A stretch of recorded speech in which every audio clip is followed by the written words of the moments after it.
ഇതാണ് സൂചി വെള്ളക്കാന്താരി. ഇപ്പൊ വെള്ളക്കാന്താരി തന്നെ സൂചി പോലെ ഇരിക്കണ വെള്ളക്കാന്താരിയാണ്. ഇഷ്ടം പോലെ കായ്ക്കോട്ട്. ഇത് രോഗപ്രതിരോധ ശേഷിയുള്ള എണ്ണമാണ്. പെട്ടെന്ന് രോഗങ്ങളൊന്നും വരാത്താണ്. ഇതൊരു കുറേ നാളുകളായി ഞാൻ നട്ടിട്ട്. ഇത് കണ്ട നട്ടിട്ട് ഇതിങ്ങനെ എപ്പോഴും മുളക് ഉണ്ടായിക്കൊണ്ടിരിക്കും. ഇതിന് പുതിയ ശാഖകൾ വരും. ഇടയ്ക്കിടയ്ക്ക് ഞാൻ ഒന്ന് പ്രൂൺ ചെയ്ത് കൊടുക്കും. അപ്പോൾ പുതിയ ശാഖകൾ വരും. അപ്പോൾ ഇങ്ങനെ ഇഷ്ടംപോലെ മുളക് കണ്ട. ഇഷ്ടംപോലെ മുളകാണ് എപ്പോഴും. നല്ല ടേസ്റ്റിയായ മുളക് തന്നെയാണ് കണ്ട. നമുക്ക് കാന്താരി മുളക് നമ്മൾ പച്ചയും ഇതേപോലത്തെ മുളക് ഉണ്ടല്ലോ. വെള്ളക്കാന്താരി പല തരത്തിലുള്ളതുണ്ട്.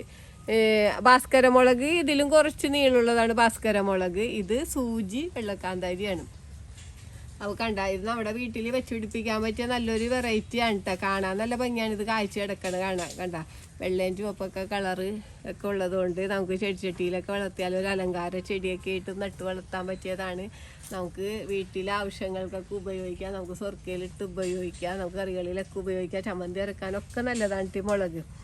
അപ്പോൾ ഇതിൻ്റെ വിത്തുകൾ പാകി മുളപ്പിച്ചിട്ടാണ് നമ്മൾ നടേണ്ടത്. തൈകൾ നമുക്ക് മേടിക്കാൻ കിട്ടാൻ പ്രയാസമാണ്. കാരണം നമുക്ക് ഈ വെറൈറ്റിയുടെയൊക്കെ നമുക്ക് തൈകളൊന്നും അന്വേഷിച്ചിട്ട് കിട്ടൂലല്ലോ. അപ്പോൾ നമുക്ക് ഇതിൻ്റെ വിത്ത് പാകി മുളപ്പിച്ചിട്ട് നട്ട് കഴിഞ്ഞാൽ 1 മാസം കഴിയുമ്പോൾ നമുക്ക് പറിച്ചിടാം. പറിച്ച് നമുക്ക് അടിവളം ഇട്ട് ചാണകപ്പൊടി, എല്ലുപൊടി, വേപ്പും പിണ്ണാക്ക്, കുമ്മായൊക്കെ ഇട്ടിട്ട് നമുക്ക് നട്ട് കൊടുക്കാം. പിന്നെ നമുക്ക് ഇടയ്ക്ക് സിലറി രൂപത്തിലുള്ള വളങ്ങളൊക്കെ ഒഴിച്ചു കൊടുക്കാം. പിന്നെ നമുക്ക് വേപ്പെണ്ണ ഒന്ന് സ്പ്രേ ചെയ്ത് കൊടുക്കാം. നമ്മൾ മുരടിപ്പ് മുളക് പ്രധാനമായിട്ട് എല്ലാവർക്കും മുരടിപ്പാണ് പ്രശ്നം. മുളകുന്നേ നന്നായിട്ട് വരും, മുരടിച്ച് പോകും. പക്ഷേ ഈ ഒരു വെറൈറ്റിക്ക് മുരടിപ്പിൻ്റെ പ്രശ്നങ്ങളൊന്നുമില്ല. അങ്ങനെ പെട്ടെന്ന് രോഗങ്ങളോ വൈറസ് രോഗങ്ങളോ ഒന്നും വരാത്ത ഒരു വെറൈറ്റിയാണിത്. എന്ന് വെച്ച് കഴിഞ്ഞാൽ എൻ്റെ ഒരുപാട് മുളക് ഇതിൻ്റെ അടുത്തൊക്കെ നിൽപ്പുണ്ടായി വേറെ വെറൈറ്റിയൊക്കെ. അതൊക്കെ വൈറസ് രോഗമൊക്കെ വന്ന് പോയി.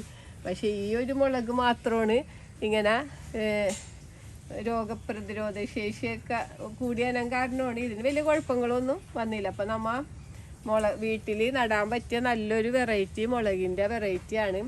കണ്ട ഇതേപോലെ നമുക്ക് ചെടി ഞാനിപ്പോൾ ഒരു HDP ചട്ടിയിലാണ് നട്ടേക്കണത്. അപ്പോൾ നിങ്ങൾക്ക് ഈ വീട്ടിലൊക്കെ മുളകുന്നേ നടണവർക്ക് എല്ലാവരും മുളകിൻ്റെ വെറൈറ്റീസ് നടണ ആളുകളാണ്. അപ്പോൾ ഈ ഒരു വെറൈറ്റിയും കൂടെ എല്ലാവരും നട്ടുപിടിപ്പിക്കണം. ഈ വീഡിയോ പറ്റി എന്തെങ്കിലും അഭിപ്രായങ്ങളോ സംശയങ്ങളോ ഉണ്ടെങ്കിൽ വീഡിയോക്ക് താഴെ കമൻറ്റ് ചെയ്യുക. വീഡിയോ ഇഷ്ടപ്പെട്ടാൽ ലൈക്ക് ചെയ്യുക. വീഡിയോ ഇഷ്ടപ്പെട്ടാൽ ഷെയർ ചെയ്യുക.